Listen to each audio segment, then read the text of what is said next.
Islam has a variety of enemies: history, science, ethics, common sense, and so on.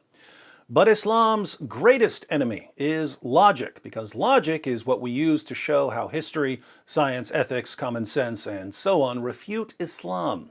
Let's look at a simple example using only some information that I used in 3 of my recent videos. In my last video, why Allah couldn't protect ISIS leader Abu Bakr al-Baghdadi from a dog, I quoted Sahih Muslim 5511, one of many hadiths that show how terrified angels are of dogs, even puppies. It was narrated that Aisha said Jibreel, that's the Islamic edition of the angel Gabriel, promised to come to the Messenger of Allah at a certain hour, and that time came, but he did not arrive. He, the messenger, had a stick in his hand, which he threw down and said, Allah does not break his promise, and neither do his messengers. Then he turned and saw a puppy beneath a bed. He said, "Oh, Aisha, when did this dog get in here?" She said, "By Allah, I do not know." He ordered that it be taken out, and Jibreel came. The Messenger of Allah said, "You made an appointment with me, and I waited for you, but you did not come." He said, "I was prevented by the dog that was in your house. We do not enter a house in which there is a dog or an image." So the angel Gabriel promised to meet with Muhammad, and Allah's messengers do not break promises. What was Gabriel's excuse for breaking his promise? There was a puppy in the house, and this puppy prevented the angel Gabriel from keeping his promise. The claim I'd like to draw attention to for purposes of the present video is that Allah's messengers do not break their promises. That's going to be one ingredient in my refutation cocktail. Second ingredient. Last month I posted a video titled "Pakistan Bans Embarrassing Facts About Muhammad." The video was about the nation of Pakistan sending YouTube a legal complaint demanding that YouTube block a video in which I expose yet another embarrassing story about Muhammad. According to the story in question, Muhammad got caught having sex with one of his numerous slave girls in the bed of his wife Hafsa while she was out running some errands. Hafsa found out about it and told Aisha, and Muhammad's wives complained so much that he promised that he would never have sex with that slave girl again. But don't take my word for it. Sunan an-Nasai 3411. It was narrated from Anas that the Messenger of Allah had a female slave with whom he had intercourse, but Aisha and Hafsa would not leave him alone until he said that she was forbidden for him. Then Allah, the Mighty and Sublime, revealed, "O Prophet, why do you forbid for yourself that which Allah has allowed to you?" That's Surah 66, verse 1 of the Quran, until the end of the verse. The relevant Quran passage is Surah 66, verses 1 and 2. "O Prophet, why do you forbid for yourself that which Allah has allowed to you, seeking to please your wives? And Allah is oft forgiving, most merciful. Allah has already ordained for you, O men, the absolution from your oaths. And Allah is your Mawla, Lord or Master or Protector, and He is the All-Knower, the All-Wise." Here's the Muslim commentary, Tafsir Jalalain on Surah 66, verse 1. "O Prophet, why do you prohibit what God has made lawful for you in terms of your Coptic handmaiden Maria, when he lay with her in the house of Hafsa, who had been away, but who, upon returning and finding out, became upset by the fact that this had taken place in her own house and on her own bed, by saying, 'She is unlawful for me,' seeking by making her unlawful for you to please your wives? And God is forgiving, merciful, having forgiven you this prohibition." So Muhammad swore an oath, promising his wives that he would never have sex with his slave girl, Mary the Copt, again. But Allah said that he could break that promise. Do you see where we're going with this? According to Muhammad, in Sahih Muslim 5511, Allah's messengers never break their promises. According to Sunan an-Nasai 3411 and Surah 66 verses 1 and 2 of the Quran and Tafsir Jalalain, Muhammad broke his promise to his wives. What do we need if we want to draw a conclusion from these two facts? We need logic. The third ingredient in our cocktail is an argument form that I discussed in last month's video, Dave Chappelle Slams Abortion. In that video, I discussed an argument form called modus tollens, the mode of denying. The general pattern is premise 1, if A, then B. Premise 2, not B. Conclusion, therefore not A. The example I gave was, if X is a cat, then X is a mammal. X is not a mammal. Here we have two separate claims, but if we know these two things, logic allows us to make a third claim. We can conclude via modus tollens that X is not a cat. Premise 1 establishes that all cats are mammals. Premise 2 establishes that X is not a mammal. Since X isn't a mammal, X can't be a cat. Putting all of this together, we can actually make two arguments, one against the angel Gabriel and one against Muhammad. For our first argument, we have premise 1, if Gabriel is a messenger of Allah, then he won't break his promise. We know this because Muhammad said it. Premise 2, Gabriel did break his promise. Here again, we know this because Muhammad said it. Conclusion, Gabriel is not a messenger of Allah. And we write 1 to modus tollens, which means that if premises 1 and 2 are true, the conclusion is guaranteed to be true thanks to modus tollens. Obviously, Muslims don't want to accept this conclusion, but the conclusion follows necessarily from the premises. So our Muslim friends have basically three options. They can reject the first premise, or they can reject the second premise, or they can reject logic. I'm assuming they don't want to reject logic. What about premise 2? Well, given what the passage says, it's indisputable that Gabriel broke his promise. Gabriel promised that he would meet with Muhammad at a certain time, but he didn't show up.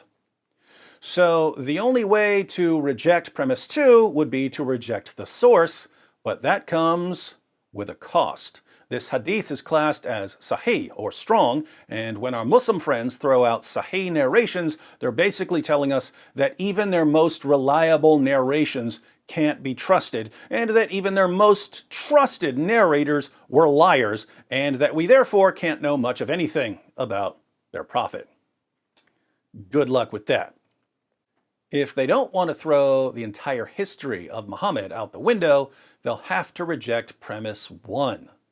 They'll have to say that a messenger of Allah can break a promise, even though Muhammad said that messengers of Allah don't break their promises. How can they reject premise 1? They're going to have to qualify it. They're going to have to say something like, messengers of Allah don't break their promises unless they have a good reason. And here we would have to ask whether the presence of a puppy is a good reason for an angel to break a promise. Is it, Muslims? If an angel of the Almighty says that he's going to do something, is an adorable little puppy a good reason for the angel not to do what he said he was going to do? Muslims, you need to do something here. Otherwise, we have a pretty straightforward case that the Islamic edition of the angel Gabriel is not a true messenger of Allah. So you can throw out logic, or you can throw out history, or you can tell us that the angel Gabriel is a victim of cynophobia, the irrational fear of dogs. Now, for our second argument, this time about Muhammad. This one's even harder to avoid. Premise 1. If Muhammad is a messenger of Allah, then he won't break his promise. We know this because Muhammad said it. Premise 2, Muhammad broke his promise. This is in Sunan an-Nasai and the Quran and Tafsir Jalalain. Conclusion, Muhammad is not a messenger of Allah. Once again, our Muslim friends have three ways around this. Reject logic, reject premise 1, or reject premise 2. The logic, once again, is indisputable. We're using modus tollens. Given what we read In the Quran and Sunan an-Nasai and Tafsir Jalalain, premise 2 is indisputable as well. Muhammad promised his wives that he would stop having sex with his slave girl, then he broke that promise. Side note, he even got her pregnant. She gave birth to a son. Muhammad named him Ibrahim. Ibrahim died when he was around 18 months old. Our Muslim friends can throw the story out, but this is a little more difficult to do here since it's connected to verses of the Quran where Allah is clearly telling Muhammad that it's okay to break his promise to his wives. There is an alternative explanation of the opening verses of Surah 66. There's a story in the Hadith about some of Muhammad's wives complaining about the smell of some honey that he was eating at Zainab's house. So Muhammad swore that he would no longer eat the honey. But Allah revealed Surah 66, verses 1 and 2, showing Muhammad that it was okay to break his oath and to go back to eating the honey. 3 reasons this doesn't help avoid premise 2. First, there's no reason both stories couldn't be true. If Muhammad swore to his wives that he would stop having sex with his slave girl, and he swore to his wives that he would stop eating foul-smelling honey, Surah 66 verses 1 and 2 could be Allah's reply to both incidents. Second, if we could only believe one of these stories, and we had to regard the other as fabricated, which one would we think is the true story? The principle of embarrassment would all but guarantee the authenticity of the story about Mary the Copt. According to the principle of embarrassment, when people are inventing stories about their heroes, they tend to invent positive stories, not embarrassing stories. And when people are inventing a story to cover up another story, they invent a less embarrassing story to cover up the more embarrassing story. So, which scenario makes more sense? 1, Muslims were embarrassed by the story of Muhammad promising that he would stop eating foul-smelling honey, so they invented an alternative story about him getting caught with his slave girl in the bed of his wife Hafsa and promising that he would stop having sex with his slave girl. Or 2, Muslims were embarrassed by the story of Muhammad getting caught with his slave girl in the bed of his wife Hafsa and promising that he would stop having sex with his slave girl, so they invented an alternative story about him promising that he would stop eating foul-smelling honey. We can see why Muslims would invent the story about the honey, but it makes no sense to invent the story about Muhammad getting caught with his slave girl. So there's just no good way to get rid of the story about Muhammad and Mary the Copt. Third, for purposes of my argument, it wouldn't matter which story is true. According to both stories, Muhammad made a promise to his wives, and according to both stories, Muhammad broke that promise because Allah told him to. So either way, Muhammad broke his promise, and premise 2 is 100% true. Hence, if our Muslim friends want to avoid the conclusion that Muhammad is not a messenger of Allah, they're going to have to reject premise 1. They're going to have to say that Muhammad's claim that Allah's messengers don't break promises is false, and they're going to have to correct their prophet by modifying the premise to something like this. If Muhammad is a messenger of Allah, then he won't break his promise unless he has a good reason. But what was Muhammad's good reason for breaking his promise? The reason comes from Allah in Surah 66 verses 1 and 2, where Allah said, Muhammad, I didn't order you to make that promise, so it's okay to break it. What's the principle here? The principle is that if you make a promise, but you weren't ordered by Allah to make that promise, then it's okay to break the promise. It's okay to break any promise that Allah didn't order you to make. So, if you promise to help me paint my house Friday afternoon, and then you don't show up, and I say, yo, what happened? You promised to help me paint my house. According to the Quran, you can reply, well, Allah didn't order me to make that promise, so I don't have to keep that promise. You can make 100 promises and break all of them, as long as Allah didn't order you to make those promises. Of course, the vast majority of promises that people make are not promises that they were ordered by Allah to make. So it's okay to break most promises. Promises are therefore basically meaningless. Notice, even though Muslims don't want to say this, they have to say it, because apart from this qualification, we have an airtight argument proving that Muhammad was a false prophet.